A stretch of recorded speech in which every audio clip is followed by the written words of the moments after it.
Salut à tous, aujourd'hui on se retrouve pour le 22e épisode d'ActuCube. Alors avant de commencer, malgré que je le rabâche un peu, je vous le dis quand même, vous êtes 44% à regarder mes vidéos sans être abonné. Donc si c'est pas encore fait et que mon contenu vous plaît, n'hésitez surtout pas à le faire. Et on commence tout de suite avec l'ActuCube. Alors on commence avec les meilleurs temps des 2 dernières semaines. Alors en premier, comme d'habitude, Luc Garrett nous a fait une très bonne solve. Et là il a fait un 3.07 secondes. Donc je vous mets la vidéo en description si ça vous intéresse. Ensuite, on a Timon qui a rebattu le record d'Europe au 5x5. Dans l'ActuCube précédent, il avait déjà battu le record d'Europe en faisant un 37.28 secondes, mais là du coup il s'est rebattu lui-même et a fait un 36.10 secondes. La vidéo de la solve entière est en description.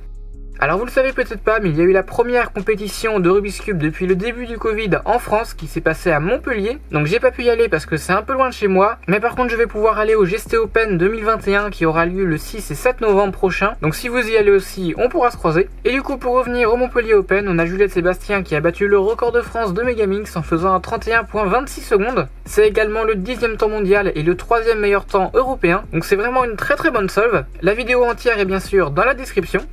Et Juliette Sébastien nous a aussi battu le record de France à l'OH en faisant un 8.20 secondes. Donc c'était également au Montpellier Open. Si ça vous intéresse, la vidéo entière est dans la description. Avant de passer au cube, on a The Cubicle qui a fêté ses 10 ans. Et pour cela, ils ont fait une vidéo dans laquelle ils ont fait parler plein de cubeurs, tout simplement pour parler de The Cubicle et tout simplement les féliciter. Si ça vous intéresse de la voir, bien sûr, le lien est en description. Alors, aucun cube intéressant n'est sorti ces 2 dernières semaines, mais par contre, de nouveaux unboxings et comparaisons du GAN 12M Pro et du WRM 2021 sont sortis. Donc en premier, on a JPerm qui a fait l'unboxing du WRM 2021 Maglev. Donc il a vraiment beaucoup développé sur le cube et il a expliqué plein de choses, donc c'est un peu un unboxing et review en même temps. Donc si ce cube vous intéresse, je vous invite à aller voir la vidéo en description parce qu'il en parle en détail.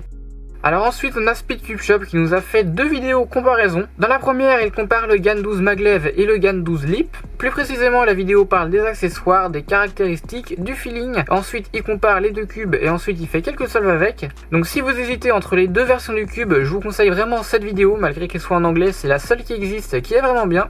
Et du coup, dans la deuxième vidéo comparaison, ils ont comparé le GAN 12 Maglev avec le Moyu WRM 2021 Maglev. Et donc dans la vidéo, ils ont parlé du packaging, du design, des accessoires, des détails du produit, du turning, du prix, du système Maglev et ensuite de la qualité du produit. Donc ils ont vraiment beaucoup détaillé. Et du coup là encore, si vous hésitez entre le GAN 12 Maglev et le Moyu WRM Maglev, eh bien je vous invite à aller voir la vidéo dans la description. Et pour finir, on a The Cubicle qui a du coup unboxé le GAN 12 dans les 2 versions, donc Maglev et Leap. Dans l'ActuCube précédent, j'avais aussi parlé de toutes les caractéristiques du Rubik's Cube. Mais du coup, si vous voulez avoir un autre avis, je vous conseille bien sûr cette vidéo. Et donc cet ActuCube touche à sa fin, j'espère qu'il vous aura plu. Si c'est le cas, comme d'habitude, n'oubliez pas de mettre un like, un commentaire si vous avez quelque chose à me dire, et puis si c'est pas encore fait, de vous abonner. Allez, salut!